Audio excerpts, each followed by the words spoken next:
Welcome to episode 3 of MPC on MCP. I am Matt, and this is Pat. I am Pat.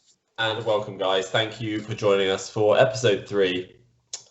We were thinking about where to go with the show. I talked to a couple of guys that had watched the first couple episodes. I said to them, where do you think we should go? What do you think we should do? And they suggested something me and Pat had already sort of talked about, was looking at the actual affiliations rather than sort of specific characters. A lot of the other podcasts have done the characters. They've been around a bit longer. We don't want to do 60 episodes of repeating information that other people have given you. So instead, we're going to do about 10 episodes and look at the affiliations and what they can bring to the table. So today, we are going to start with the obvious choice. They've been around since the start. They have the joint biggest roster currently in the game, and that is Avengers Assemble. Oh, cool. Now I'm going to be quiet and let Pat talk for 2 hours, because I've only played Avengers like twice. But firstly, Pat, what have you been doing in MCP over the last week or so? Not going to lie, it's been a little quiet for me. I think last week I said I picked up Shuri and Okoye, so I managed to put them together. I've sprayed them, they're ready to be painted sometime in the next 4 or 5 years. I'm just being honest. Although I do actually want to play Shuri and Okoye in A-Force, so they are slightly higher up the list of things I want to be painted. But also this week I have joined the dark side. Yes! Now, the main reason I'll be honest, like the main reason I bought this was obviously MODOK is a brilliant model. I love the model, everything like that. I sort of hate the character and how good he is in the game. Obviously, I love him for competitive play, but I really want to play Alien Ship Crashes at some point, and it does make its way into some of the rosters for me. I really enjoy playing at 20. I know the new Inhuman Crisis is going to be at 20 as well, but I thought, you know what, let's get as many characters down on the table. I'll pick up Alien Ship Crashes, and I'm sure I can be persuaded to play MODOK at some point. I'm sure you will play. It will be difficult. It will be hard, but I'll do it. I'll take one for the team. You'll play it against me just to make me see how it feels. Yeah, that is true. And how about yourself, Matt? What have you been? You had a brilliant league game this week, didn't you? I did. Well, yeah. The day after the last episode, we recorded, and actually. My next game is also tomorrow after this episode. It might be today by the time this episode goes out, but yeah. So last week, very close. It was an 18-14 win in the end. It was their Spider Foes versus my Brotherhood with MODOK, and MODOK didn't really do a lot during the game, but he did win me the game.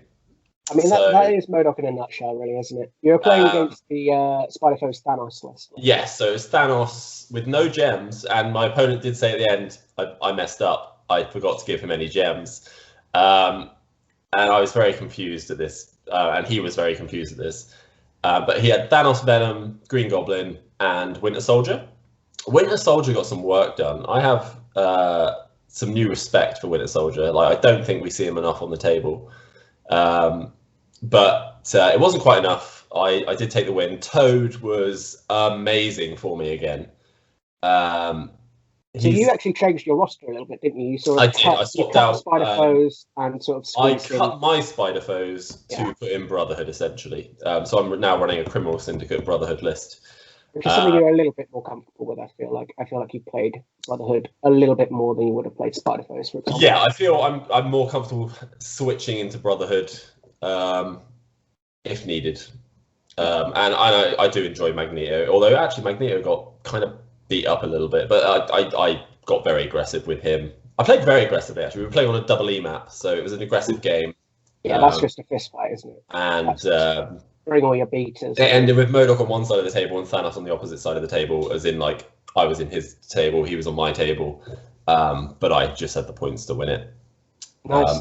And we've realised that Thanos didn't have his teleport ability on his injured side, and my opponent was just like, can't win now. So it was a good game. Really enjoyed it.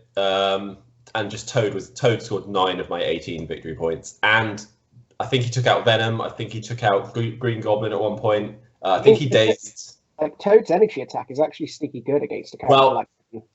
He had a spell book.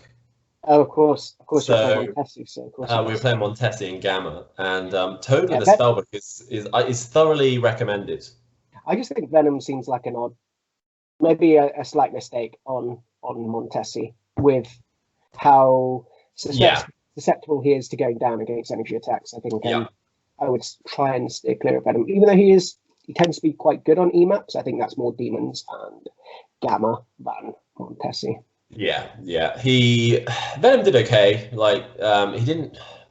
My opponent's dice were pretty bad early game. I think they balanced out towards the end a little bit, but I really enjoyed it. Really good game. I'm looking forward to tomorrow's. I haven't seen what I'm playing tomorrow yet, but we have arranged the game. Amazing. So yeah, game 5 in the league. So and I actually got a nice game in last night with my girlfriend. I convinced her to play. And I actually got to play with actual models, which felt so weird setting up a table to actually play a game. And I thought she would kind of get bored after about sort of 30 minutes. So I was like, let's not play any tactics cards. I just drew 2 random crisis cards, and it happened to be Montesi and Extremis. Okay. So not too complicated ones. 2 sort of simple. 17 threat, and I just said, look, I'll tell you how much the characters cost. You just pick characters you like. So she picked Doctor Strange straight away, and I'm so proud of her for that. Then she picked Thor. Then she picked Wolverine, and then I sort of said, I think you should take Valkyrie. And she was like, well, I didn't really want any girls in my team. And I was like, something wrong with you. I was like, Valkyrie's really good. And then obviously in the game, Valkyrie did nothing, and I was like, standard Valkyrie there, but I mean, just for anyone who doesn't know, Matt and I have had some terrible experiences with Valkyrie. As in, like, I fully understand looking at that card that she should be amazing. Oh, I've been on the end of an absolute Valkyrie. I've also been on the end of an absolute Valkyrie. But I've not, when we've played, she's never done anything. I've never done it. No. I mean, I've had all the dice, I've done things in the correct order, I've done a boosted Dragon Fang, a Warrior of Legend Dragon Fang, and just nothing. Yeah, and I've done this exactly the same against you when I've run defenders. Just hits like a wet fish whenever we use her for some reason. Yeah. But I've been beaten by her. But so yeah, it was actually a really close game. It actually ended 16-14 to me. We didn't play with tactics cards. We just sort of, but I wanted to play with objectives. I didn't just want a straight fight. And she didn't get too bored, I don't think.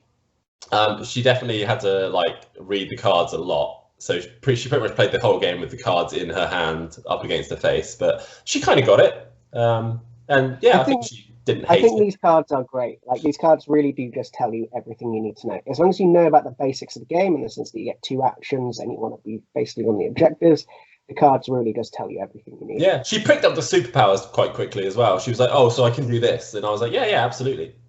So it was enjoyable just to roll some dice and spend some time together, not just watching TV, because that's all we've done in lockdown really is watch a ton of TV. So it was definitely nice to do something a little bit different and not play Monopoly, because it's like the only game I can normally play with her, and I hate Monopoly. So it's not a game.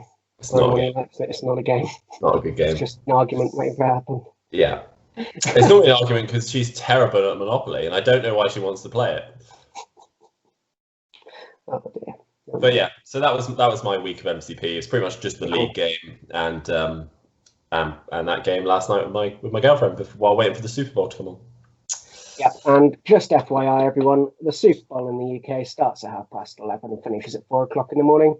So we are both pretty haggard. Yeah, and I had work today as well. So I've been chopping wood all day, and I saw you were chopping wood in the cold for 5 hours, and it's not as easy as Captain America makes out. It is. I have blisters all over my hands. I even wore gloves. That's beside the fact. Well, so, I think that leads quite nicely into our Avengers chat now. You're right. I was basically an Avenger today, so yeah. Yeah, chopping wood. So, yeah, I think a good place to start really is with who are the Avengers. Now, the Avengers are a team of Marvel superheroes created by Stan Lee and Jack Kirby in 1963, and their first appearance was in Avengers issue 1.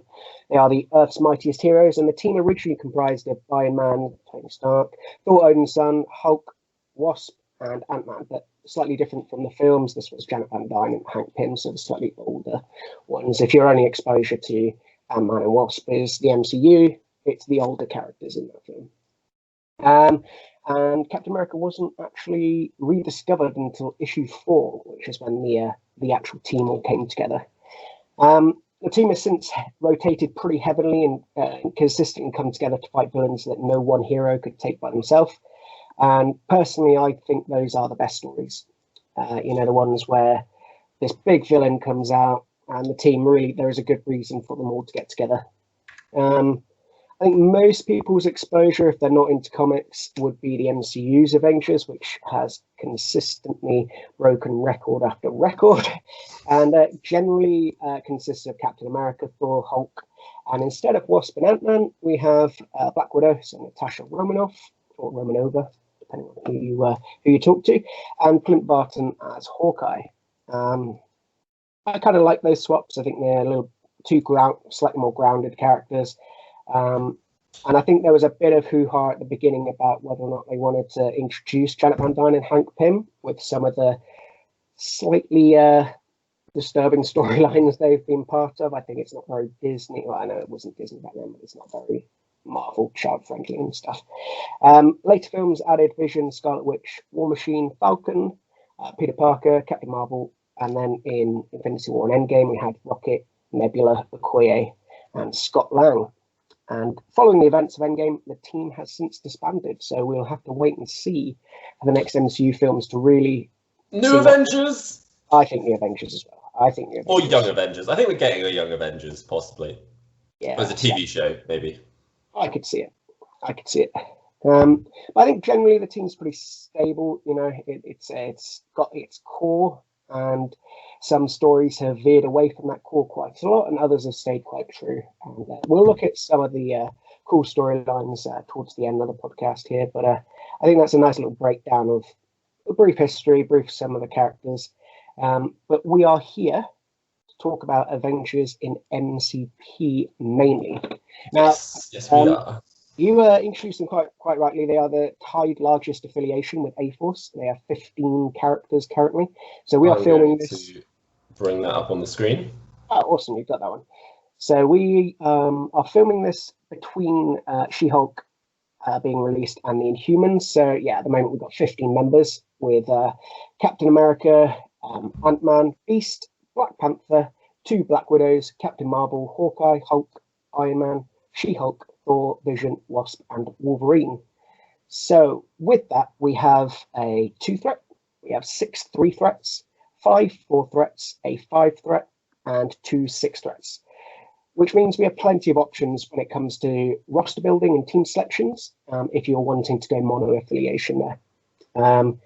I think a big plus for the Avengers in general is that they are quite versatile. Like I said there, they sort of can play tanky if they want. They've got characters such as Captain America, Black Panther, Iron Man, Wolverine, and to an extent Hulk and She-Hulk. They have a lot of stamina. But those characters can generally take a beating. They can defend quite well, or they sort of reduce damage and heal it up in the case of Wolverine. They can be quite speedy and quite maneuverable with characters like the 2-cost Widow, Black Panther, Beast, Ant-Man and Wasp. Ant-Man and Wasp have quite a lot of movement shenanigans available to them with the fact that when you change size, you place them within 1 of where they are. And Ant-Man has a move 3 superpower, and Wasp just moves long when she's in tiny size. So yeah, I think they've got a fair amount of maneuverability there. I think honorable mention has to go to Hawkeye. No, it doesn't. He's only a medium mover, and he's on a small base, but he does have in Avengers a first turn ability to be able to move 3, because the superpower usually costs 2, hook arrow, I believe. But in Avengers, with the Captain America superpower, that was reduced down to 1. So yeah, they can be quite maneuverable. And then we have some beat sticks, I think, in Avengers as well. I mean, they're not going to be as tanky as, say, Asgard can be, or as tanky as, say, Criminal Syndicate can be. But I think they can go toe-to-toe with some characters and really put up a half-decent fight with characters such as Thor, definitely Hulk and She-Hulk, and Wolverine, who gets lots of dice when he's on his flip side and Yeah, that was injured. horrible. Yeah, that went. Yeah, that was pretty painful, to be honest. I think the double wilds, I think we've seen it on Doc Ock, and the double wilds with the superpower for Wolverine can really dish out the hurt quite well. And again, I'm going to put a little honorable mention there for Hawkeye. It's only a 5 dice attack, but consistently brings down fighters who are higher cost than himself from a very decent range. And worst comes to the worst, he really is just a condition machine. He can really just pump out those conditions, which is something which I think we're going to see more of in the game. As more characters come in with those conditions, we're going to get more teams that are built around just piling conditions onto your enemy and watching them squeal as they got less dice to attack. They can't exploit their crits. They take an extra damage at the end. They're only moving short. I think there's a list that could be built there with the conditions being put out. Oh, definitely. They got useful flyers who I think can double up as turrets. I consider a turret as basically someone who can sit in the middle of, say, a gamma and just pump out damage as long as they've got the power to do so. And with that, I'm really looking at, say, Vision and Captain Marvel. I think Captain Marvel's less good in Avengers only because she is quite power hungry. But I have had quite a good experiences with Vision, in particular with his beam attacks in Avengers. So I think he's very useful. He fills a good hole in the team there with a flyer who can sit on an objective and really just turret away anybody who comes close. For me personally, I think the best Avengers, we're looking at Black Panther, Thor, Hawkeye, Vision, She-Hulk, and Widow 2. I think those are sort of my 6 favourite characters in Avengers. And the main reason for that for me is they all fill a little niche. You know, you've got Black Panther being very tanky, very speedy. Thor can dish out the damage. Hawkeye can sit at the back. Widow 2 is a fantastic objective grabber with her long movement and stealth. And She-Hulk can really just decide to put out the hurt. And like I said, with Vision, I've had some good experiences with him. But more importantly, I think they really, all of those 6 characters, maybe to a lesser extent Black Widow, but they really make use of Captain America's leadership ability, which is a day like any other. Oh yeah. So what this does is each turn you can reduce the power cost of the first superpower used by each ally by 1 to a minimum of 1. So this was the first affiliation we saw, tied with Cabal. Obviously they came in the starter box, and I think it's a very straightforward leadership ability. You know, it's not A tier, but it's certainly not down the bottom. It's just a very middling, consistently good affiliation ability, leadership ability that you're going to make use of really well, I think, in any game, but particularly if you build your list around that cost reduction. Obviously, if you're playing affiliated Avengers at the moment, the only leader we have is Avengers. Absolutely. So he's a 4-threat medium mover with 4/4/3 in defenses. So he was sort of, I know Black Panther came out quite soon after, but Captain America was sort of the benchmark for what we considered as sort of a character that can take damage. He had pretty high defense numbers there, but then he had his vibranium shield superpower, which for 2 power, but obviously reduced down to 1 if it's the first superpower you've used this turn. With Cap, it basically allows you to, if you're facing physical energy attacks, to add 2 dice.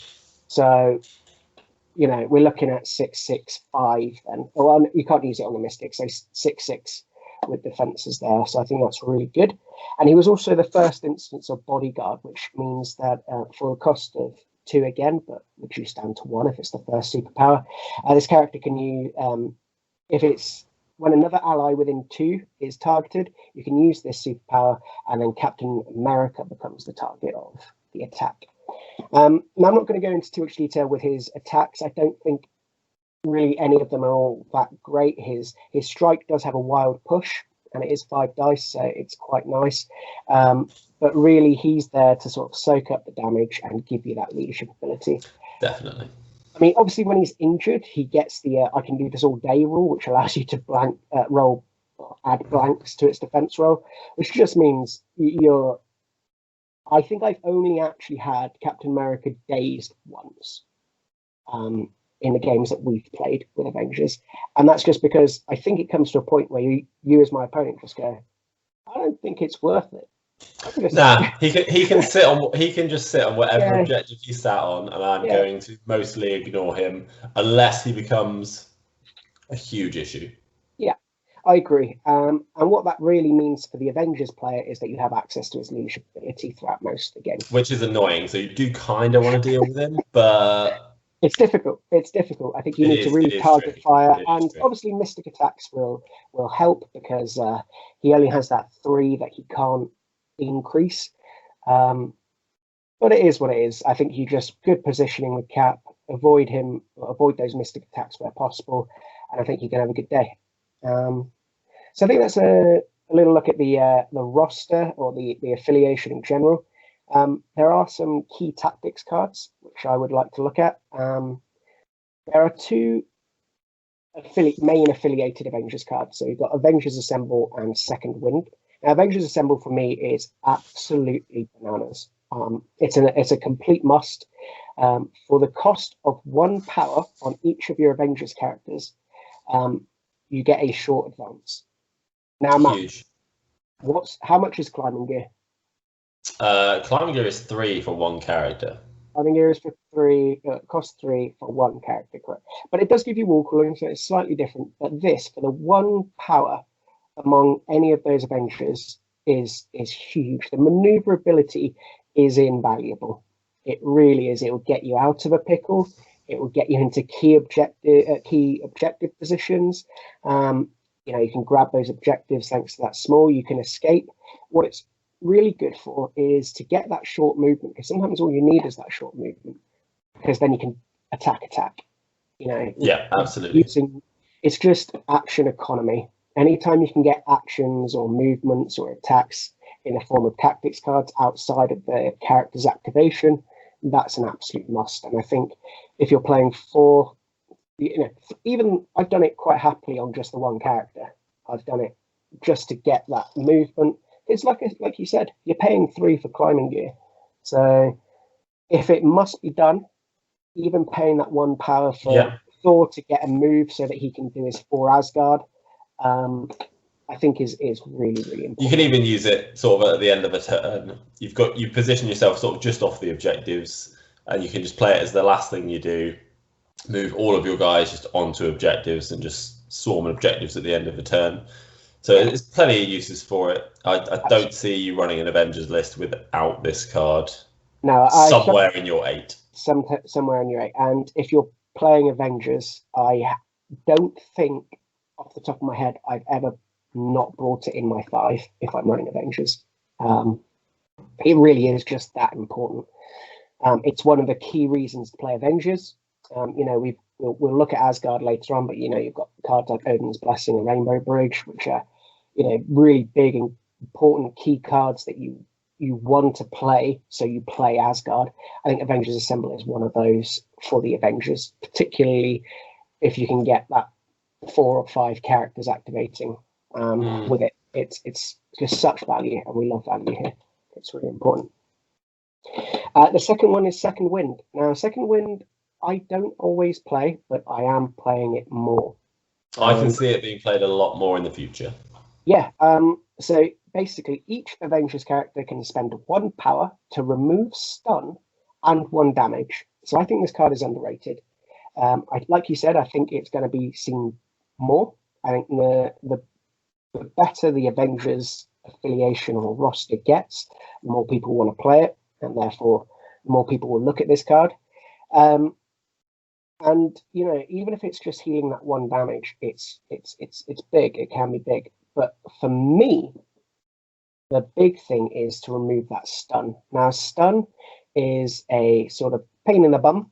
It's a little condition which causes the character, well, if an effect would cause the character to gain 1 power, or more than 1 power, I should say, it only gains 1 power. So really, when you're spiking those attacks and you want to get a lot of, if it's you gain power equal to the damage dealt, or conversely, if you're getting hit, and really the balancing mechanic in this game is if you get hit, you get more powerful. So you absolutely can do stuff. Stun really limits that. Which is why I love Mystique's special attack, or better attack, which causes stun before damage is dealt. I believe that is the only case for it. I think so. Yeah, that I can think off the top of my head. But it's great. Stun in general is bananas. I mean, how many characters have we got in the game? Over 60 now? I think 62, 63? I think 60. I think we're at 65 as soon as the Inhumans come out. Yeah, that sounds about right. Don't hold me to that. But how many of those characters, Matt, do you think have access to stun somewhere on their card? Not sure. I can think of 7 off the top of my head. I would say it's 18. 18. Oh, 18. Oh, geez. Okay, so yeah, almost a third. Yeah, well, it's almost 30% of the characters have. I know it was one of the stats conditions that came in early. Yep, I mean, looking at Red Skull has it on his card, and then Shuri was the big one with her Sonic Crush. But yeah, we've got Ant-Man, Black Bolt, Crystal, Daredevil, Drax, Enchantress, Kingpin, Magneto, Mystique, Nebula, Proxima, Punisher, Red Skull, Ronan, She-Hulk, Shuri, Peter Parker, Spider, Star-Lord, and Storm all have access to stun somewhere on their card. You're going to run into some of those characters. Oh, I've definitely got them in at least one of those in probably every roster. Not necessarily intentionally, but... Yeah, exactly. So, the more characters that come out with that stun condition somewhere on the next card, second win just becomes more important. You really do want to be getting rid of that condition as soon as possible. And it's really painful to have to shake it. Shaking a condition halves what you can do with your character. So to have a card that just removes it, I think is really important. It would be strong against Magneto. Yeah, exactly. Because Magneto has the ability to stun a lot of characters in one go. Exactly. And for the low cost of 1 power, I see it now on the same level as Avengers Assemble, where it's always in my 8. It may not always be in my 5, like Avengers Assemble, but when you look at what your opponent's playing and you make that decision, having it there is a really nice option. We then move on to 2 slightly different cards. These are Hulk specific cards, but one of them is actually Avengers affiliated, I believe. I think Anger Management is Avengers affiliated. I mean, you could check for me if you want on the MCP database, but I'm not too sure. But basically, what it does, you broke it. Nice. It's all good. Either way, you need Hulk in your roster, and you can spend how much. I think it's up to 5 power to deal that much damage to Hulk. You're right. It is Avengers. It is Avengers. Cool. I was right. And am I right? You spend up to 5 power to deal that much damage to Hulk? Non-Hulk Avenger within 3 of an allied Hulk may spend up to 5 power to play this card. Hulk suffers damage equal to the power spent, and then Hulk gains that much power. Yeah, so it's difficult because Hulk doesn't see all that much play in Avengers. I think he's really good in some other rosters. Generally, I pass on this. I don't think I would play it outside of those fluffy lists that we're going to talk about later. Mm-hmm. Actually, you know what? Getting Hulk that damage, which 5 damage is an annoying amount because it's not going to quite give you that 6 you need to get, because it's for every 3 damage. Every 3, isn't it? Yeah. But if you spend 3 to get that extra dice, seems good to me. And it gives Hulk 3 power, which lets him. It gives Hulk 3 power because he doesn't build power on his attacks, which sucks. It does. It's the one thing that really holds Hulk back for me in Avengers. So yeah, I generally don't play in that much in the Avengers teams I have. So I can't really say whether or not anger management is one of those go-to cards, but it is very fluffy. You know, just poking the beast, beast gets mad, beast gets strong. I do like the artwork where it's, I think it's Hawkeye is throwing an ice cream on his head, or Spider-Man throwing the... Yeah, it's good. It's good. The other Hulk card we've got is Gamma Launch. Now, this one I actually am a little bit of a fan of. It's a little bit of a build around me, but it allows Hulk to throw an allied character like distance 5 for 3 power. Which is bananas. So that's a turn 1 play you have with Hulk because he has access to 3 power each turn. So you can, if you want, throw a She-Hulk distance 5. You can throw there's no size restriction. Oh god damn it, yeah. Yeah. So you can just this is like the mad lists I've been thinking of with Hulk and She-Hulk. But yeah, you really want to get like that big bruiser up distant, like up far, especially on like an E map where you're just throwing She-Hulk up a corridor onto that middle point and just smashing face. Oh my god. Sorry. Yeah. Lockjaw teleports Hulk and She-Hulk. Hulk then throws She-Hulk. That's like a range 8 move. It's a 5 and a 3, and it's available on turn 1.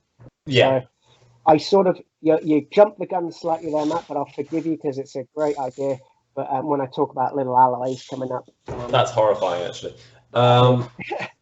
It's pretty good fun. Yeah, we'll talk about those later anyway. Then we've got a few other cards. You've got Ricochet Blast, which is Captain America. I love these cards, by the way. The Captain America cards are like, yeah, they're not great, but they're not great, but they're great. Yeah. I mean, in fairness, if you can get a Ricochet Blast off, that beam with re-rolling the attacks it's not a beam, it's just a 5. I think it's a range 5 attack. Range 4. Range 4, but from 7 dice. From cap, right? Range 4 yeah. From cap, and you can re-roll it, I believe, at 7 dice. Something like that. It's cool. It's cool. I think this. That's it. So it's longer range in theory because it's Iron Man has to be within range 4 of Captain America, and then it's range 4 from Captain America. So it is a longer range attack, sort of. It's a very cool. And yes, you get to reroll any dice apart from skulls, obviously. Yeah. So I will use this at some point in those fluffy lists when we do those fluffy games eventually. Which is something I think we'd like to do. Oh, I would like to recreate comic book scenes. Yeah, and I think that's really what these tactics cards do. We've got Ricochet Blast, Thunderwave, Pim Particles, Agents of Smash, and Professionals. They all use the Avengers cards. They're not really Avengers cards, but they use the Avengers characters. And yeah, Ricochet Blast, Thunderwave, in particular, are some of my favorites because these are the comic book moments. They remind me of that Marvel video game as well. Ultimate Alliance. Ultimate Alliance, absolutely. So good. Yeah, absolutely. It's Love playing that game. Exactly where it comes from. So yeah, maybe not the best attacks, but they're the best attacks if you know what we mean. Again, you got like Pin Particles, which allow you to throw. You got Agents of Smash, which allow you She-Hulk and Hulk to throw really big things. This is great. Professionals, which is a Hawkeye Widow card, which allows them to basically pass objectives over from each other, which isn't really something you can do much in the game outside of Criminal Syndicate on Toad. So I think it's a pretty neat card. I think it's a pretty neat card, and it does make its way into some rosters where I have Hawkeye and Widow in particular. But yeah, that's really the tactics cards for me. I think the two big ones are obviously Avengers Symbol and Second Wind, but there are some really flavorful cards that you can build around with the character-specific ones. Anything you feel like there, or have I sort of covered all the bases? No, I think you've hit all of the points that I would have gone over with Avengers in terms of it being in theme. Yeah. I think Avengers is definitely one of the easiest rosters to play single affiliation because you've got 15 characters to fill out your 10 slots. And like I said, you've got 15 characters across a wide berth of things they can do. Absolutely. It's a very versatile list. You can play it however you want. You could take both Hulks and Captain America for what 16 threat, and chuck in a Black Widow for 18. Yeah. Maybe not the best list in the world, but it'll be fun. It's going to be fun. You can throw that size 5 terrain piece at someone's face. After throwing, because 100%, I would take that card if I was running both Hulks. Yeah. I think you've nailed the affiliations there. The versatility is the key for Avengers, and that they don't really have a build around me style. However you want to play, I feel like you can play Avengers that way. Agreed. And they're very new player friendly.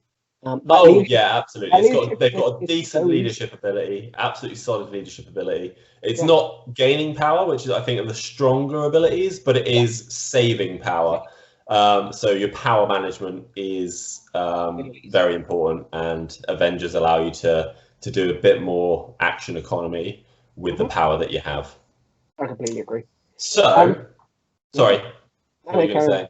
I was going to lead into the next bit, and you have come up with a couple of lists that you want to talk about.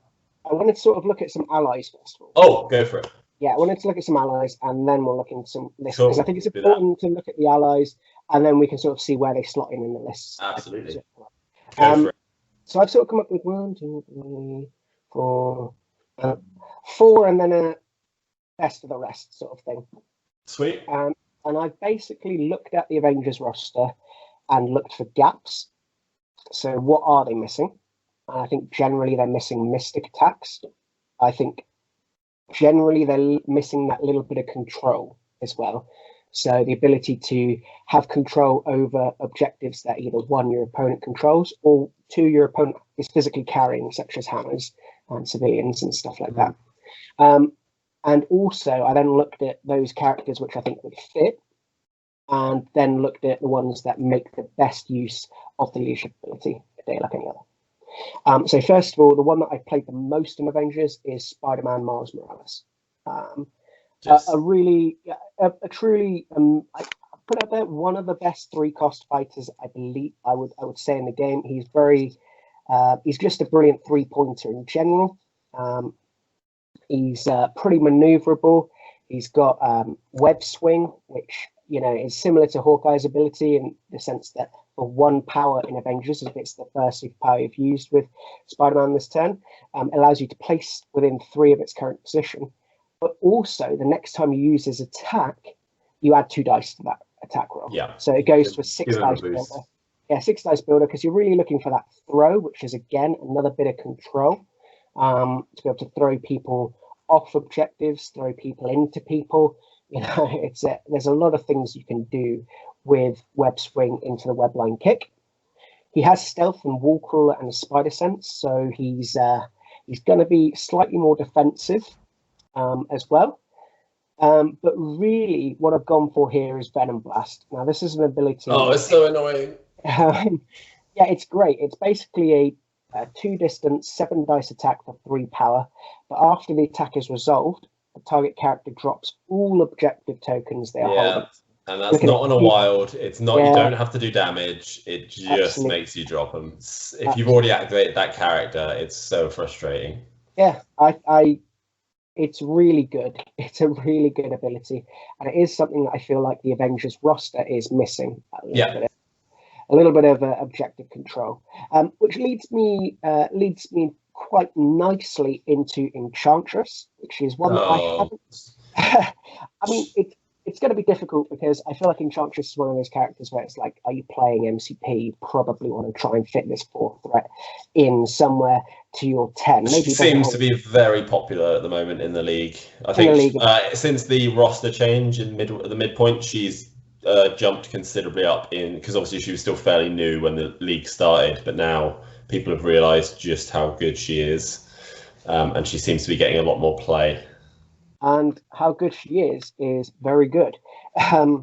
She's 4 costs, so not the cheapest, but again, for me, she offers that level of control that the Avengers roster really doesn't have by itself. She's got a mystic attack, which is good. You can get those slow, stun, stagger. So again, you're sort of pumping out those conditions. You're probably not going to get stun and stagger all the time, but when you do, boy, is it good. Because it's one of those ones where you get 1 wild, you get stun, 2 wilds, you get... so 1 wild, you get slow, 2, you get stun, 3, you get stagger. So it builds up. You do get them all as well. So if you can get it off, chef's kiss, amazing. Talking of kissing, you've got the Amora's Kiss, which normally costs 3, but obviously in Avengers it costs 2 if it's the first power you've used. You choose an enemy within 1, basically move an asset or civilian they are holding onto Enchantress's card. So again, it's more objective control, which I feel like you're missing. She is a mini MODOK in the sense that for 1 power, you can advance a character anywhere. It usually costs 2, but again, if it's the first one you use in Avengers, she just has so many superpowers. She's got a 3 cost, 2 3 costs and a 2 cost. So if you're paying 2, 2, or 1, it really is great. She's got a throw. There's not much not to like on Amora's card. So, I will be looking at her more in Avengers when I get around to playing Avengers more after I've had my fill of the A-Force. But really looking at stuff for this podcast episode, it really did get those Avengers juices going again. They were the first affiliation I played, and I played them a lot, and I sort of remembered why I enjoyed them so much. You really can do anything you want with them. Yeah, see, I went straight to Wakanda. Yeah. The next one I've sort of singled out is Ghost Rider. Nice. Jonathan Blaze himself. I'm okay with that choice. Yeah, I think he's very maneuverable, which is, yes, we have some maneuverable characters in Avengers, but he's on that large base with the medium move and the ability for Hell on Wheels for 2, which allows him to move long. It really is great. Getting you into that position where you can, Chains of Damnation or get a good Flames of Hell beam off, and absolutely, heaven forbid for your opponent, get that penance stare off on that character. It can be really good. It can be really, really powerful. Also, Wicked's Judgment as a reactive superpower. I think if you get a reduction of the cost on reactive superpowers, it really is just more bang for your buck. Yeah, it's a different turn. It's a different It's turn. your opponent's turn. Yeah. You're getting that still 1 reduction. It's just, this is where Captain America's ability, where you're like, just kill him off already. Yeah. Wicked's Judgment, the ability to basically deal a damage for every crit your opponent rolled, which you choose to decide after. Yeah, you do this after, so that spike that your opponent does will kill them. Even if it kills one of your other characters, it will kill them as well. That is a Wicked's Judgment after all. I think you've got access to some slightly lower cost characters as well with Black Widow, and I'll talk about in a slightly more competitive list. I quite like Okoye in Avengers. You really can make use of Ghost Rider's card to be able to basically, once he dies, possess one of these slightly cheaper characters and come back again. So I think you've got a few decent targets for that in this roster. And last but not least, one that I have used a fair amount in Avengers is Cyclops. Not one that I think sees that much play, but I think he's a really good Avenger. He's got that field leader ability, which only costs 2 in Avengers. It allows you to move an allied character within 4, a short advance. So it's that more board control. Free movement. Everyone loves free movement. Free movement's really important when you've got those characters that have charges, such as Black Panther and Thor. So really to be able to get into a position where you don't need to spend an action moving, then you're really getting all of this action economy, because your charge is then basically a move and an attack. So you've moved out of turn, and then you get to double. You get to do 2 things in 1 turn, and then do your final attack or whatever. So really good there. Hit and run. To be able to make an attack and move away, only costing 1, I think it's really good with Cyclops. And again, he has another reactive superpower. He's got quick draw, so only costing 1. If the character attacking him is not within 2, instead of rolling defense, you roll 5 defense dice, and then if Cyclops takes no damage, the attacker suffers 2 damage in response. So Against those slightly weaker attacks, we're looking at that range 3, even to a point, I would say, maybe against a Hawkeye attack at 5 dice. We're looking at 5 dice even. It may be worth it. Not always something useful, but I have used it once or twice, and it's been very good at 1 power. But yeah, those are the 4 that I really have picked out as characters that I really do enjoy in Avengers. I've sort of cheated, and I think generally the Inhumans look quite good, like all of them. Black Bolt in particular at 5 threat. It's useful for roster building. You've only really got 4 at that slot in Avengers. He makes great use of that discount with focus power, which adds attack dice, and anti-graviton field, which adds defense dice. Yeah, really does make good use of that. Medusa whipping her back and forth for only 1 power and throwing for 2 is really good.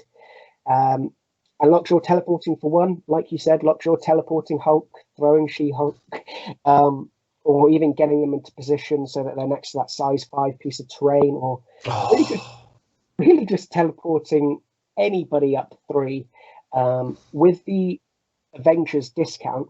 As long as you've got someone next to Lockjaw to get Lockjaw up to 3 power, you could do it twice. Yeah, every turn, basically. Every turn you do it twice with Lockjaw. And you're not going to need it every turn, but it does open up some turn 1 plays, which is probably the reason we don't see Avengers all that often. They don't have that game-breaking thing that they can do.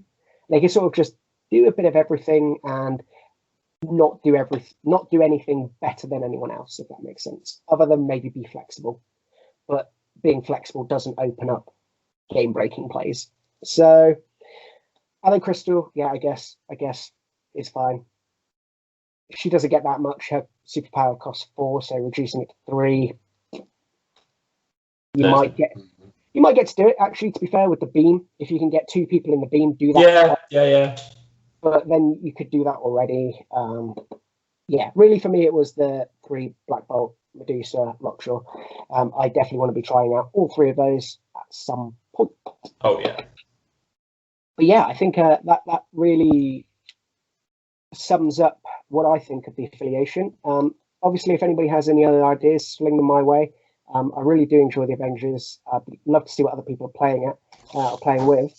And what I have decided to do is sort of build 2 lists. A fluffy list, so one that sort of looks at the teams that have appeared in comics and movies, and sort of then sort of build around those characters. And then I have a slightly more competitive list. So we'll start with the fluffy list, shall we? That's the one you've got up there. So here I've got it is. Yeah, here I've got basically 10 Avengers. You got Captain America, Iron Man, Thor, Hulk, Black Widow, and Hawkeye. So you got the MCU Avengers there. You've got the ones that everyone's aware of. I've added in Wasp and Ant-Man. They were the OG members of the Avengers. Yes, it's not Hank Pym, but it is. It's still Wasp and Ant-Man. I've added Captain Marvel. To be honest, I could have added Vision here. It was a toss-up between the 2. Spoilers, I sort of went for Vision in a more competitive list. So I thought, let's give Captain Marvel her time to shine. Put her in this fluffy list. She has led the Avengers at some point in the comics, so give her time of day. And ended with Wolverine. In the comics, he's been a big member of the Avengers, particularly the new Avengers. I'll move on to that in a minute when I sort of look at comic recommendations. But yeah, it's a pretty flexible roster. We've got lots of 3s, lots of 4s, a 2 and a 6 and a 5. So I think we've got access to quite a lot of different teams at different threat levels. So I quite like it for that. Looking at the tactics cards, I've just gone for 6 pretty straightforward ones in Avengers Assemble, Second Wind, Gamma Launch, Professionals, Ricochet Blast, because for me, out of Ricochet Blast and Thunderwave, I do like Ricochet Blast slightly more. Yeah, I think I agree. Yeah, and then I went for a Wolverine card, Exceptional Healing. It's brilliant on Wolverine, so why not? It is very good. Field Dressing and Brace. you can put in whichever ones you're most comfortable with here of the restricted slots. Even in fluffy lists, I think it's still important to have some bite. You know, you don't need, not everything has to be purely fluffy. And I think still making use of those restricted slots gives you access to the 2 cards here, which I think are quite important. If you're going to be playing Hulk, you're going to be playing Thor, you're going to be playing, you know, Wolverine, because he counts as a slightly higher size for the purpose of being thrown, etc. And then you've got slightly squishier characters in Black Widow, Hawkeye, Wasp, and Ant-Man to a certain extent. They don't like having these big burly characters thrown into them, and they really don't like those size 4s buildings being thrown at their face. So absolutely. let them brace for impact. Let them just take a. It's a little bit of a get out of free jail card as well, where you can just say, "Oh, I completely mispositioned. I'm just going to take this get out of free jail card to not die instantly to that size 4 building, for example, being thrown at my face." Absolutely. I think solid choices there. Cool. Appreciated. Thank you. Went for a wide spread of crises here. You know, we've got 18, 19, 17, 16, 17, 15, all different deployments, you know, mainly looking at D&B. I generally like those maps where you can go slightly wider and not be quite as bunched up. I did go for Gamma only because we're playing Hulk and that's kind of fluffy. But yeah, you can sort of see there, Fear Grips, that's sort of based around the Siege storyline, which the Avengers were a big part of. Panic Grips, you know, what are the Avengers there for? Particularly, we look in that first MCU movie, you can see Captain America really taking control of the evacuation process. Love that scene. Yeah, it's brilliant. Struggle for the Cube, you know, particularly looking at the MCU and certain comic book storylines with the Tesseract or the Cube and whatever, with Red Skull, I thought was quite fluffy. Avengers are there to sort of defend the Earth against that cosmic invasion. So yeah, that's why that one's there. And the Infinity Formula is slightly more Captain America, slightly more Iron Man. But yeah, I think we've got a nice little spread there of crises, which you can weave in nice, fluffy comic book / MCU / animated series storylines into your games there with those particular crises, while also doing that thing that I think Avengers are quite good at, which is being slightly wider as well. That was my thinking there. We then can go on to the more competitive one if you wanted, unless you had anything to add. No, I think that's fairly self-explanatory. It reminds me very much of the Ultimate Avengers animated films, which I thoroughly recommend if people haven't seen them. They're quite old now, probably like 10 years old or so. But outside of the MCU, they are some of the best films around, especially aimed at Avengers. Well, I will be talking about the Ultimates in a minute as well, so that was definitely an inspiration there as well. But yeah, here we've got the slightly more competitive list. I've sort of swapped out some of the lesser used characters. You know, we're looking at Iron Man, we're looking at Hulk, Captain Marvel, Ant-Man, Wasp. I've sort of upgraded them, I think. Hulk to She-Hulk, for example. I think Captain Marvel to Vision. And then I've added in some of those characters that I was talking about when I said good allies for the Avengers, with Ghost Rider, Spider-Man, Enchantress. Okoye is in there more for list building purposes, you know, having an extra 2. I think more and more these days we really do want to be trying to getting at least 2 costs for roster building purposes, especially in Avengers where you're wanting to go wide. And you know what? Bodyguard for 1 power on Okoye, I don't hate it. I think it's not bad. I've had Okoye just stand there and absolutely tank people before, like that she shouldn't be doing, but she just does. Yeah, and I think what's kind of interesting with this team is I have access to 3 people with bodyguard. And She-Hulk doesn't have bodyguard written on her card, but she effectively has bodyguard. Yeah. So yeah, we've got Captain America, She-Hulk, and Okoye. So we can really start building this annoying list where your opponent's you choose where the damage goes. Yeah, you're choosing where that damage goes, and yeah, exactly. So I quite like it for that. I've sort of kept, when looking at the tactics cards, some of them the same, and that's really because I think they're really good. Avengers Assemble, Second Wind, yes, they're fluffy, but they're brilliant. Brace for Impact and Field Dressing, I think, are in general my go-to to restricted slots in Avengers. And then the other 4 are slightly different and more aimed towards what type of game you're wanting to play. Professionals is one that I'm going to be playing more and more, I think, if I am playing Avengers, because I particularly like Black Widow 2 and Hawkeye as just like a 5-cost duo. They're not always going to be together, but, you know, Widow's long move, being able to go up, grab a center objective, for example, on Struggle for the Cube, I believe that's an F deployment. Yeah, being able to go and grab that middle one and come back with it. When you've got like sort of advanced R&D, Avengers Assemble, you can sort of do a lot of movement shenanigans there. Passing it off to Hawkeye, who's just going to sit at the back and ping anyone who gets close, and have maybe a Captain America or She-Hulk standing next to him. You probably don't want a She-Hulk standing right. She-Hulk slightly more in it, but yeah, that was my reasoning for professionals. I think Deal with the Devil, you've got a couple of 2 costs, like I said. Worst comes to worst, you've got, you know, Hawkeye, Spider-Man at 3, where you can sort of just say, you know what, it's more important for this moment in time that I have a Ghost Rider. So here we go, have a second Ghost Rider. Advanced R&D, like I said, really just opens up being able to move power across. You've got a couple of characters here, in particular She-Hulk, Hawkeye, and Vision, who I think really are great at building up power. They don't use it all that much. I think She-Hulk uses it better, but her builder is just so efficient that you tend to have power on her quite a lot. Yeah.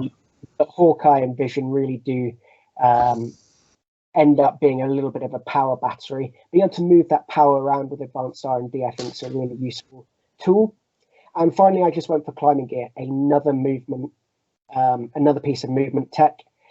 We're going wide. We want as much movement shenanigans as possible to better make use of our action economy when it comes to attacking, or, you know, even moving and then moving, you know, just to really escape. It gives you access to that level of maneuverability on a character such as Black Widow or Ghost Rider, even like Spider-Man, who I think is quite good at grabbing an objective off an opponent and then getting out of dodge. Looking at the crises, there's some crossover between the fluffy list and what I've gone for here, but that's because generally I think the fluffy stuff just kind of work. You know, the Avengers don't really want to be playing narrow, I don't think. I think they do want to be spreading out the forces, spreading out the enemies, you know, just, you know, going as wide as they can. Yes, they've got access to the, you know, 5 costs and 6 cost characters, but I think I can go 6 wide at, you know, like 16 in this roster. I can't remember off the top of my head. I could check on Assemble, but to be honest, my voice is tired and I just I can't be bothered.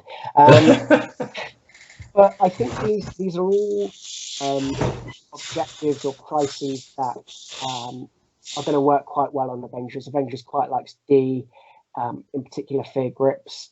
Fear Grips is difficult because I feel like you have to ask that question, does my opponent like hammers more than I like hammers? Yeah, interesting. You do have characters in this roster that use hammers very well. So it's a not for every game. You need to see what your opponent's playing and then make that decision. But yeah, F I think is a really good, you know, that's the 4 points in the corner with 1 in the middle. You've got that Black Widow who can really run up and grab that middle objective and come back. Yes, particularly in Struggle for the Cube. Mutant Madmen, it's another B with Infinity Formula. And then Riot Sparks over Extremis 3.0 is another D. So looking here, you can force 17 or you can force Bs or Fs. Like, you have a lot of control over this.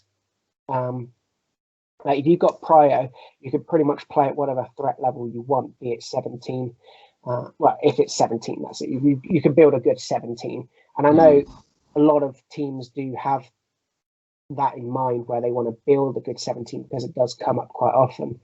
I think if you can go a little bit wide on those Bs or Fs at 17, can be quite key. And then I think Avengers quite likes a D as well, being able to hold that back point while having long mover to get the one of the side points. As long as you are 2-2 on, say, something like hammers, for example, as long as you've got 2 and your opponent's got 2, then you can really just focus on the other part of the crises there, and try and win that way instead. So I just tried to go for a roster that gives you a little bit more control over what's going to be coming up. Anything jump out to you? Anything that you think I've missed? Anything? I like the roster.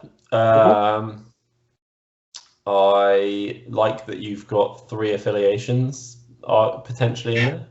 Nah, we're always playing Avengers here. We're always playing Avengers. Yeah, I mean, you've got the option for A-Force.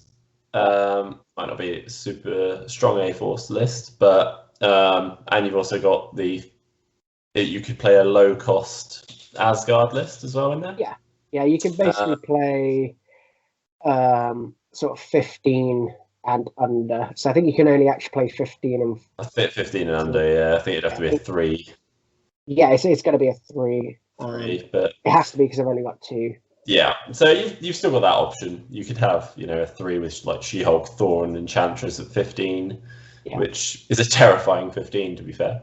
Yeah, it's quite beefy, isn't it? It's quite tanky. But yeah, obviously with the tactics cards that you've got, you're going to be playing the Avengers. But no, I like it. I like the crises. I think they're well thought out. Winning priority gives you a lot of control. Mm-hmm. And you can just then choose, you can see what your opponent's got opposite and just choose, I think this is going to work. Yeah. So, yeah, I don't think you've missed much out. It's an interesting list. I look forward to playing against it. Mm-hmm. Yeah, it's definitely something which I think I'm going to toy with and try and play with a little bit more. And I always like seeing Ghost Rider on the table. Yeah, I agree. Agree. I think just as a very quick thing to end the Avengers part of this roster, or Avengers part of this podcast, I should say, off comic recommendations. Now, I'm a big comic book fan, and I have read a fair amount of comic books in my time,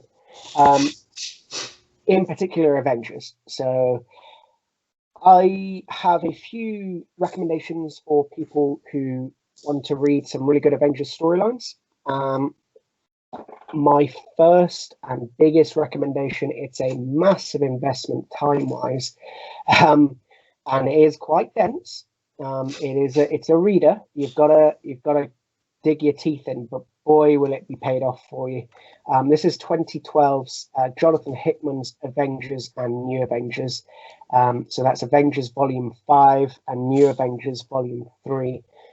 There are 77 issues altogether of this storyline, but that doesn't take into consideration that there is also a 6-issue payoff in the Infinity storyline. So we're looking at over 80 issues here.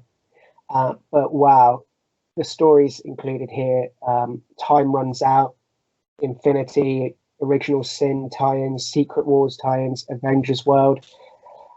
The roster is massive in Hickman's Avengers. It starts with Avengers World and an idea that we need to be bigger and better than we've ever been before. So we're just going to rope in every hero in the Marvel Universe, and they're going to join the Avengers defense team. We're going to go out into the cosmos. We're going to spread this Avengers World thing, which is we're going to defend the people who need to be defended, and we're going to go up against the people who need to be dealt with. So it's a very heroic. It's not upbeat because it's, like I said, it's quite dense and it deals with some pretty big villains. But in comparison to the New Avengers, boy, is it lighthearted and fun, because this New Avengers run, which if you only read one half of them, now they are sort of two sides of the same coin. I think you do get the most out of it by reading these two together. But the New Avengers run in particular, which really deals with the Illuminati, who, fingers crossed, we will get at some point. I very much enjoyed the new Avengers run. Yeah. So here we've got Iron Man, Mr. Fantastic, Doctor Strange, Black Bolt, Namor, Black Panther, and Beast as really the secret society defending the Earth against beyond cosmic level stuff. You know, we're talking about universes colliding into one another, and their job is to save Earth at all costs. If that means wiping out another universe, it really does deal with that level of like moral decisions that these heroes have to make. And is it right that this secret society is the ones pulling all the strings and making all the decisions that some of the other heroes would like to be involved in? Like I said, I'll be the first to admit this isn't for everyone. It's very story dense, but boy, like I said, if you invest the time, those payoffs are amazing. The scope is massive. The teams are massive. The threats have never been higher.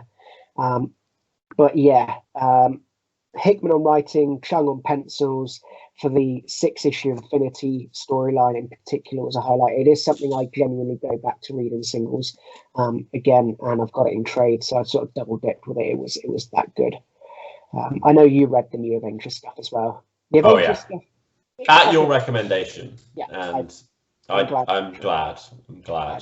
It was a time investment, but yeah, like it's one of those ones that you open up the pages and you're like, oh, it's a comic book. Like there are words here. This is a novel. This is a novel. Novel with pictures. And boy, are those pictures incredible. Insane.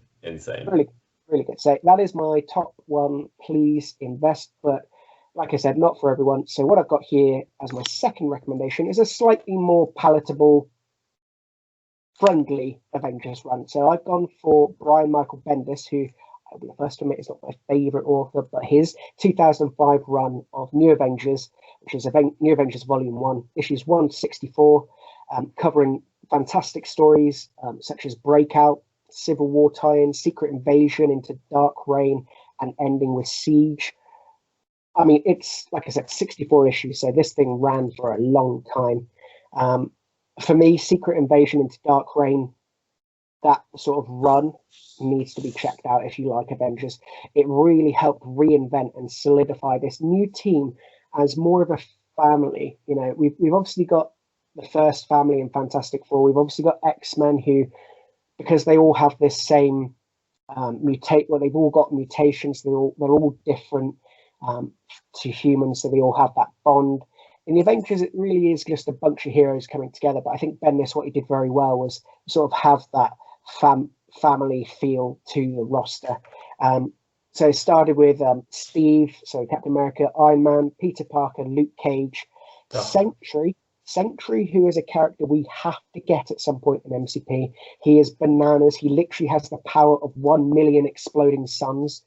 And no control. He has the character of the Void, who is this, evil entity of destruction.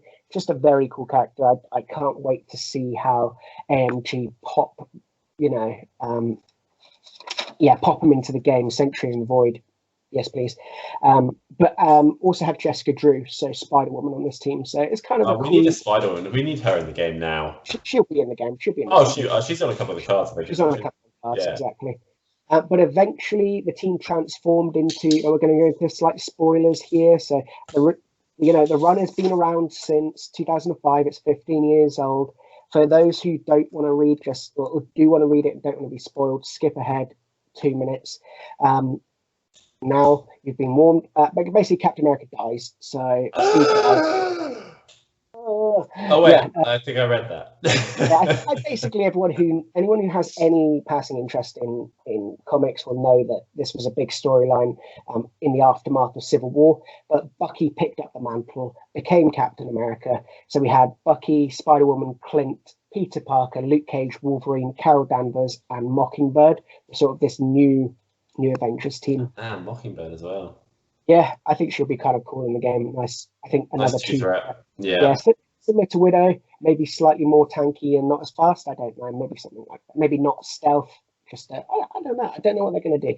For me, it would be very similar to that 2-cost widow. So, yeah, I can't wait to be able to put this new Avengers team on the table. So we really do need Luke Cage. We know is coming. Spider-Woman, we can be pretty sure is coming. And then, yeah, Mockingbird, I think, would be a really cool addition to the game. I think that would be a kind of cool roster to play around with once they come out. But you sort of touched on it. My final sort of big recommendation would be the Ultimates by Mark Millar and Brian Hitch. Now, this was a really bold and brave reinvention of our Earth, which is 616 heroes, into the newly created Earth 1610, which is the Ultimate Universe. It was very cinematic. The first 13-issue run, which you can find as one sort of trade, is a really good one-and-done story. There are Ultimates 2 and Ultimates 3, and then Ultimatum, and then the Ultimates if you want to get deeper and deeper into it. But I think in particular, this first one I quite enjoyed. It's very cinematic with Brian Hitch's art, and it heavily inspires the MCU that we know and love today. The team is comprising of the original Avengers lineup, so Cap, Iron Man, Thor, Wasp, and Giant Man, but very quickly is joined by Black Widow and Hawkeye, and eventually Hulk, Scarlet Witch, and Quicksilver. So you can almost see that we've got the Avengers roster from the MCU, and then we've got Age of Ultron from the MCU, and it is very heavily inspired by this Ultimates run. It involves Nick Fury putting this team together like it does in the Avengers, like it does in the MCU, exactly. And there's the Triskelion, the Chitauri. Even though they are very different in the comics than to the films, they're slightly closer to the Skrulls. They're shape-shifting aliens in the Ultimates, so sort of a fusion of the Chitauri, from the films and the Skrulls. Yeah, I think once we have the twins, Wanda and Quicksilver and Nick Fury in the game, I really do think we'll be able to put the Ultimates on the table. And I think it'll be interesting to see if Nick Fury, when he comes out, and I will say when he comes out, whether or not he's the leader of, say, a S.H.I.E.L.D. affiliation. I think so. Or he is the leader of the Ultimates. It's different. It's a toss-up between the two. Because obviously in the S.H.I.E.L.D. affiliation, you could have Maria Hill, you could have Hawkeye, you could have Black Widow, you could have Mockingbird. It's whether they go with like a smaller affiliation or whether they do something like Ultimates and have it a bit of an Avengers crossover. Really is up in the air as to what we get there. And I sort of do want to do a sneaky most underrated Avengers storyline that I have read. So this is from 2003, Avengers Volume 2 by Jeff Johns with art from Olivier Coipel, I believe. It's a 6-issue trade, but you can get the trade, it's 6 issues, and it's called The Red Zone. Now, this is, Cap, Vision, Scarlet Witch, Wasp. It's a bit more of a classic Avengers team with some of the newer characters added in. But dealing in the post 9/11 world, how do the Avengers deal with, say, a terrorist attack on American soil? Jeff Johns is a writer much better known for his DC stuff, in particular being the mind behind the New 52 reboot and his run on Green Lantern. He hasn't really done much for Marvel, but this in particular, The Red Zone, is worth checking out. If anything, just for the art alone, it is a really good 6-issue easy storyline, and I think you can get it on Marvel Unlimited, which I know is how you read your comics. Guilty. I think you can get it as just that trade, so it's put the 6 issues together for you to just read the Red Zone. Underrated. I'm just gonna look that up. I'll send it to you afterwards. But yeah, those. If anybody has any other Avengers storylines that I haven't mentioned, there are so many to choose from out there. Now, I'm going to be first to admit I tend to read more recent stuff, and that's because I'm a very visual comic book reader. I just love pretty pictures, basically, and I find generally, not always, but generally, some of the newer stuff is more vibrant, the art's slightly better, and I just think the storylines are not quite as outlandish. I think Stanley and Jack Kirby in particular, they're classics, but they are very out there. Very out there. But yeah, anybody has any other storyline picked up? Anybody want to know anything more about the Avengers comics? Yeah, I'll be more than happy to answer those. I think that really does, after an hour and 20 minutes, nearly. Finish up the Avengers for today.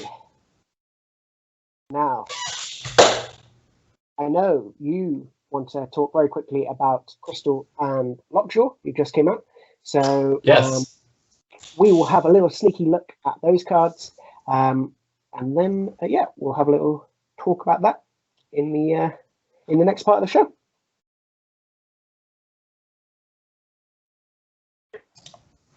So we have had, that should be on screen now, the next two characters, or the last two Inhuman characters, revealed by AMG this week over the last few days. Yep.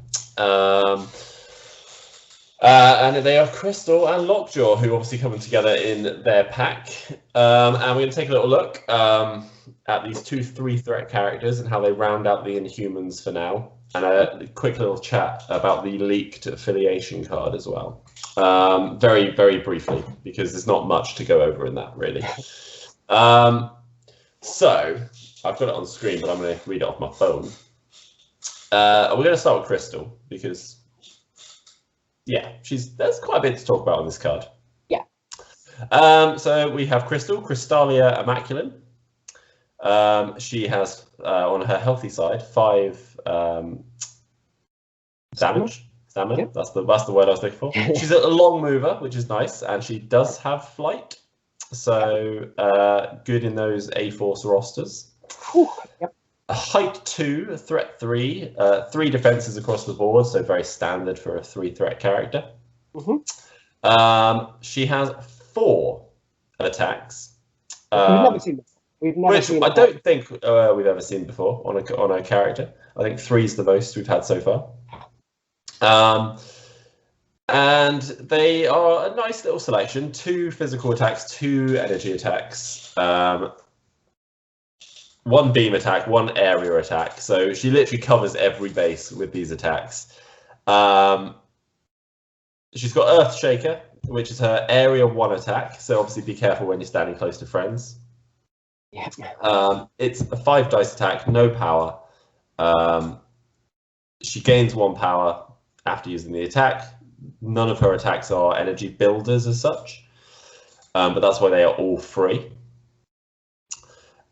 This one, if you roll a wild, causes stun. So there is that stun we've been talking about earlier in the show.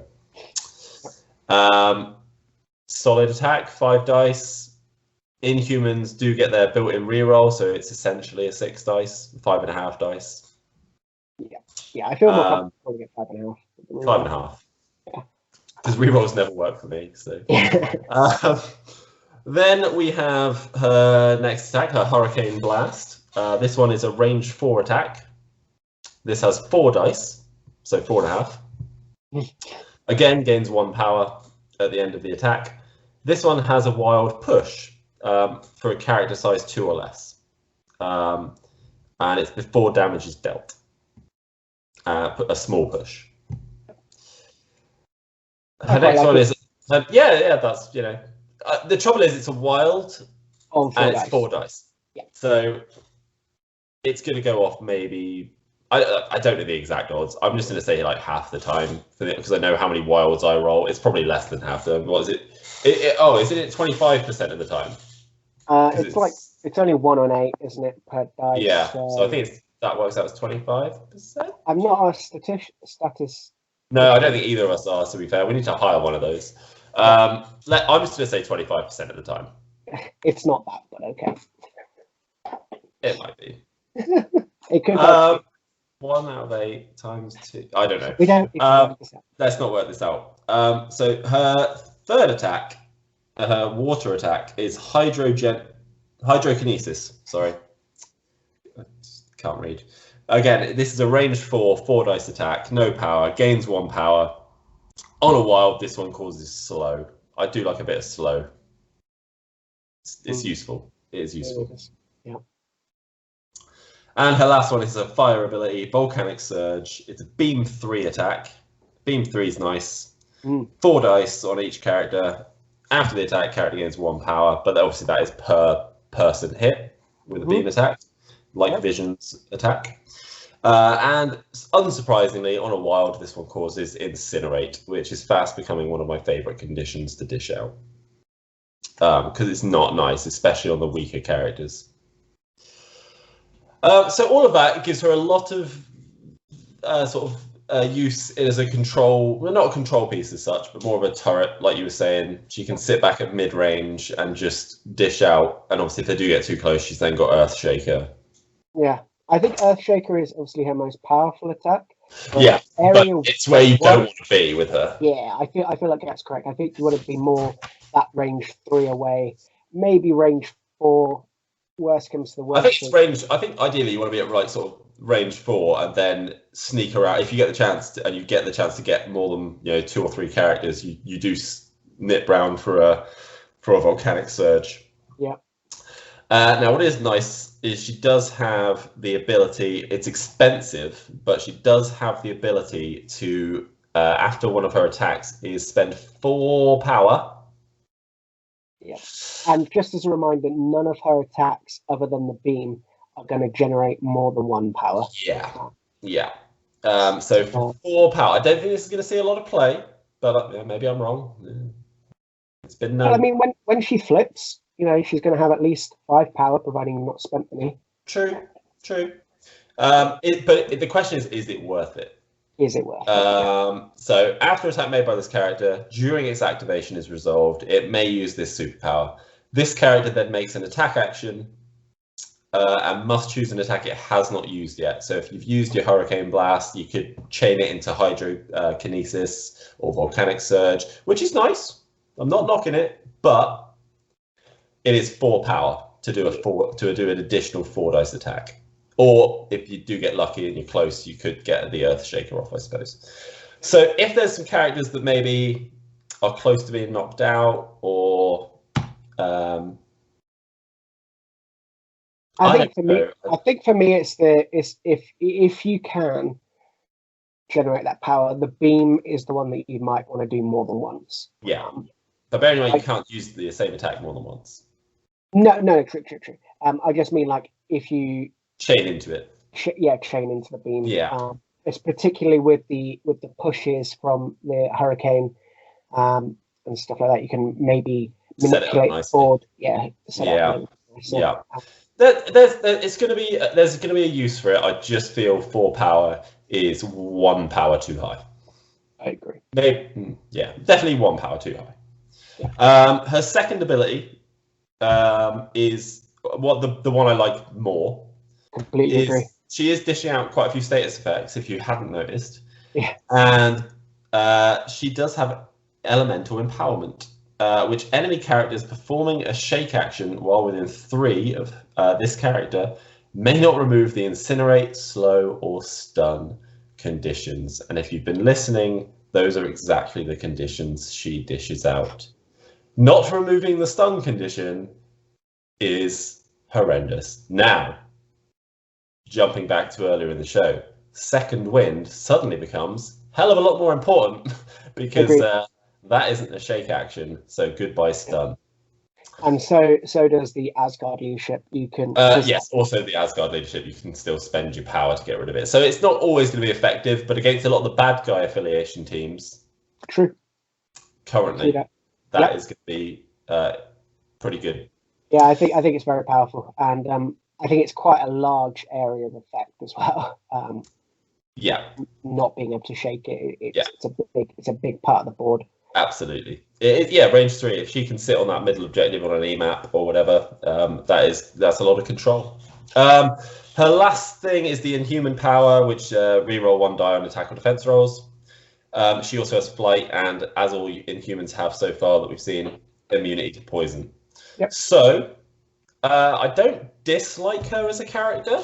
I don't love her as a character, and it's a shame because I love the model, and I think Crystal's cool. Mm-hmm. I currently don't see myself jumping to her as I think there are better 3-threat characters.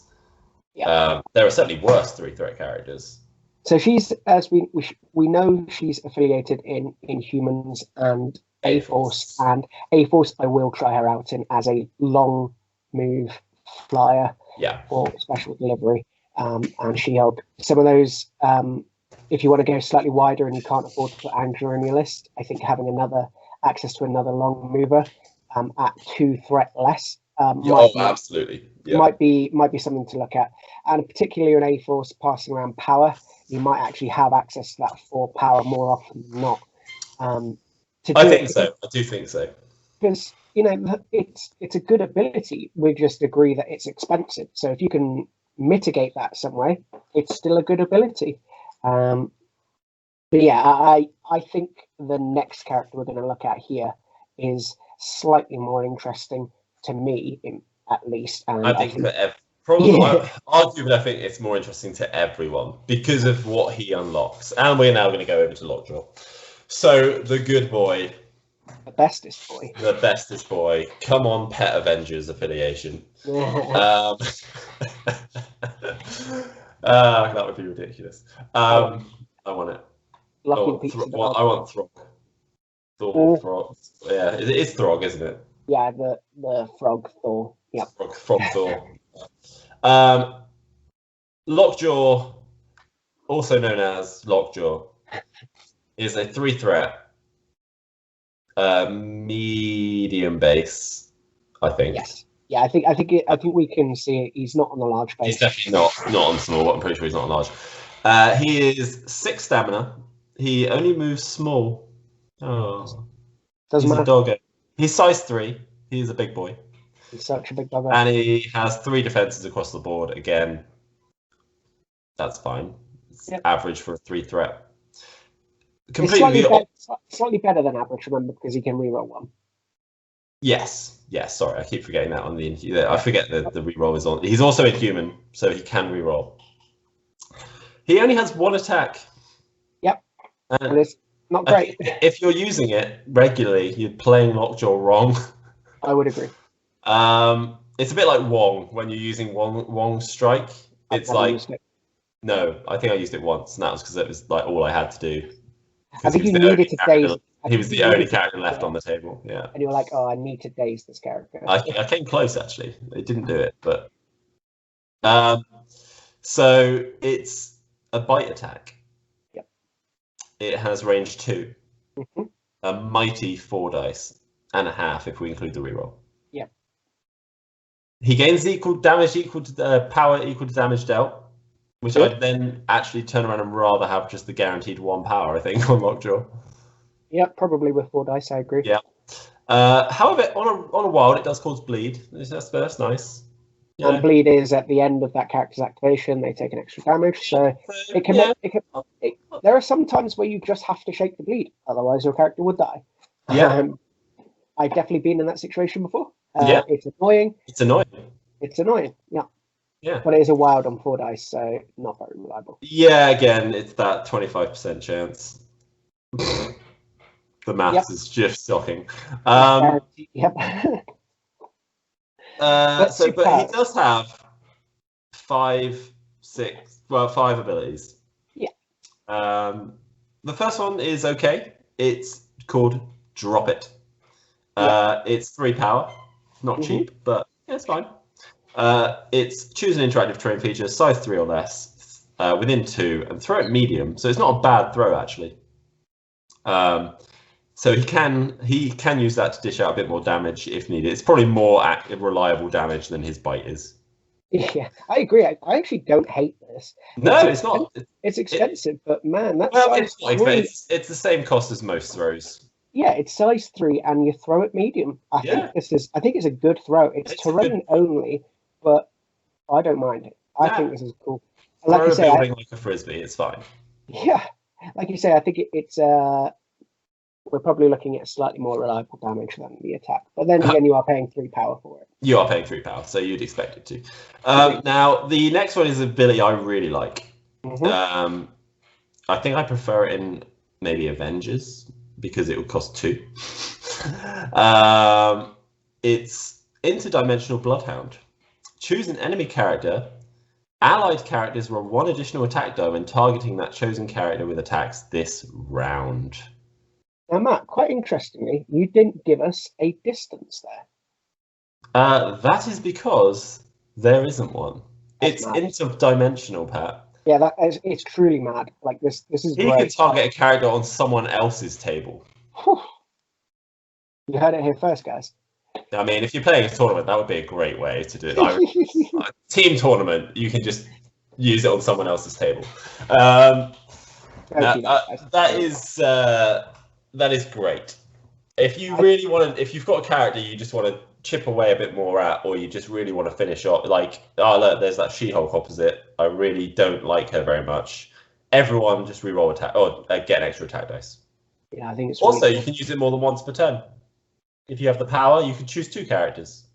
Yep, I agree. I think it's really good if you have access to ranged attacks as well, because you can just pick a character and then all of those ranged attacks can just be adding extra dice. It does make Crystal a lot better. I agree. It's almost like they work together. I know. It's like they were in a pack together for a reason. AMG, they're smart. It's like they thought about it, and it's weird. Like, what games company thinks about things before they release them? Yep. Like, isn't full of like mistakes. Yeah. No comment on whose that's aimed at. No. His third ability and his probably most exciting one. I think maybe most breakable. Yeah, maybe. We'll see. We'll see what happens. Yeah. Anyone that knows the comics knows what I'm about to say. Yep. Or even has seen the TV show. I'm sorry if you have. Not many people have seen that. Because they didn't. They probably turned off before Lockjaw was on the screen. It's teleport. Yeah. Now this is an action. Yeah. So I think that mitigates the breakability of it slightly. That's fair.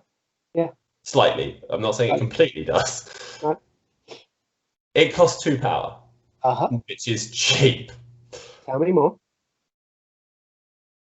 Choose this character, or I'm glad it didn't say and, or another allied character within 3, and place it within 3 of its current position. A character can only be placed by the superpower once per turn. So that's not, this power can only be used once per turn, but a character can only be placed by this once per turn. Yeah. 3 is long. 3 is twice as long as 2. Yeah. And 3 will get you out of so much trouble if you need it. If you need to retreat, it will get you those turn 1 plays that you want. I think it's interesting in Avengers. Yes, he's not affiliated with there, but I think it can open up some turn 1 shenanigans with Thor in particular. Yeah. Moving up Thor 3, getting a discount on for Asgard, allowing you to charge, and then really just make the most economical use of his power and attacks. There will be other people who come up with more broken shenanigans, but I can't wait to try this ability. I expect to see Lockjaw a lot. Yeah. Because of this ability, and in every affiliation. Black Order. Criminal Syndicate would be very useful from a teleporting dog, because they've got a lot of slow movers. Yeah, bananas. Throw in that Kingpin up. Yeah, please, Kingpin, go and punch someone. Thank you. Because you've never been able to do it turn 1 before. Yeah, crossbones up, you know. Yeah, absolutely. Yeah, those 2 decent, brawlers that just struggle to get their early game. Just suddenly, they're much further up the table. Twice as far up, in fact, after deployment. This is why, Lockjaw's going to be popping up everywhere, I think. It's going to be teleporting in and out of every game. Yeah. Yeah. Good. I mean, the next ability is the one that allows him to use the teleport. I mean, we'll get. No, I mean, actually, the next one is Inhuman. He's an Inhuman. He gets to reroll attack and defense line. Now, the next ability is what allows him to use teleport more often. So he does only generate 1 power per turn, sadly, because Inhumans, they're not Asgardians, they're not Hulks. They're not. They're not Infinity Gem powered. They're not gem bearers, are they? No, actually, Black Bolt isn't a gem bearer. No. I guess he's not really. It's only really that Illuminati run where. But you know what he is? He's a good boy. He is a very good boy. He likes being told that. Yeah. So if he starts his activation and there is another allied character within 2, not an Inhuman character, no, he doesn't care. Anyone can tell him he's a good boy. Yeah. He will gain 3 power. Okay, thanks. I will teleport twice now. Yeah. Yeah. Or I will, maybe if he's in Avengers, I'll sniff someone out and then I'll teleport someone so that they can go punch that person. I completely agree. There's plenty of backline characters that won't mind sitting next to Lockjaw to simply tell him how much of a good boy he's been. I think Hawkeye. Remember that run with Hawkeye and his little dog? Hawkeye and Pizza Dog. We'll just pretend Pizza Dog is Lockjaw. It's now Lockjaw. Yeah, I agree. I think we may even, like you said with Criminal Syndicate, I think Bullseye is fine to sort of sit slightly further back with Lockjaw. I'd be happy to have a Bullseye sitting next to Lockjaw, just being like, yeah, good boy, I'm going to throw some knives, then pat him on the head. Yeah, it's fine. It's all good. It's all good. I think, Shuri, a character like Shuri is going to absolutely not mind sitting next to Lockjaw. I think you just don't want to overinvest in someone to sit next to Lockjaw. No, I definitely agree. Because it is 2 characters. It would be tempting to be like, here's 5 power or 5 or 6 threat. Yeah. Sat at the back, just generating some teleports. Really remember that the teleport you don't need to do every turn. No. So there will come a point in the game where someone's going to have to move on and not tell Lockjaw how much of a good boy he's been, because more important for the crisis or the mission that character then moves along. And maybe Lockjaw moves along with them so that Lockjaw can still do that interdimensional bloodhound. Maybe they do just walk across the battlefield together. Now, there is a very, very good reason why Lockjaw towards the middle to end game would want to move up. Yeah. And I'm going to jump into that. We don't normally look. We haven't so far in these little looks looked at any of the tactics cards that have been revealed along with them. This one I do feel needs a look. Okay. Because this is Lockjaw's own tactic card. Because he's a really good boy. I'm going to keep saying it. Yeah. It's called Last Minute Save. Okay. It's unaffiliated. Brilliant. Love an unaffiliated card. It's reactive. So you got to hope you use a Mystique when they get to play this card. Yeah. When another allied character within 3, that's range, that good little range 3 that Lockjaw sees. A lot of the Inhumans seem to like that little range 3. Yeah. Would be KO'd, not dazed, KO'd. Yeah, so they need to be on their backside, on their injured side. Which the Inhumans like because of their other card that gives them power for being injured. Agreed. Lockjaw may spend 3 power, so not cheap. Well, I mean, it is cheap in the grand scheme of things. So he's going to have 3 power. He's probably going to have 3 power at this point in the game. We're just assuming. Yep. Unless you didn't plan ahead and you spent this power, which you probably shouldn't have taken this guy. The allied character removes 1 damage and is not KO'd and is placed within 1 of Lockjaw.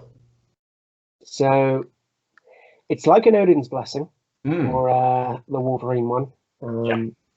Well, sort of. You're not reducing the damage to 1. No. But you are staying on that 1 health. So not only is it a you didn't kill me card, but it's also like I've then teleported away. I'll go one on the other side of yeah, just so you lockjaw can't if I throw have something at me or whatever. just so you can't reach me. So yeah, if you have a second attack or you had a second action in waiting, you have to rethink your plans. You've got to do something else because I'm not going to be there anymore. I think this is really cool. I think the need for the character to be on the interest side is a good balance. I think if this was to stop a KO, I think it would probably be slightly too good, being able to use it all the time. But boy, is it going to get some people out of trouble. It's another one of those cards. Sorry, no, you finished. I was just going to say it's sort of another one of those cards like Grace for Impact, where it's like a get out of jail free card. Yeah. Where, you pay some power and you just don't die. Yeah. Now there is a couple of situations you can also use this in. Yeah. Now the big one, I think we sort of, us two at least. I know other people have looked at it as well. Yeah, you let the people know. Now Ghost Rider's own tactics card. Okay, I wasn't going to go there first, but yeah. Oh, which one? Oh, okay. No. Carry on. I'm going to jump into Ghost Rider. So Ghost Rider's tactic card is you KO someone to bring Ghost Rider back. Mm-hmm. You can use this card to then keep that other character alive. Yep. Rules as written, unless it gets FAQ'd. It's the same with Ultron's card as well. The forgotten what the card is called. Yeah, pass. I have literally never used Ultron. No one has. There was something I can't remember. There's something else that allows. There's another card that does something similar, which KOs someone, and but you could keep them alive.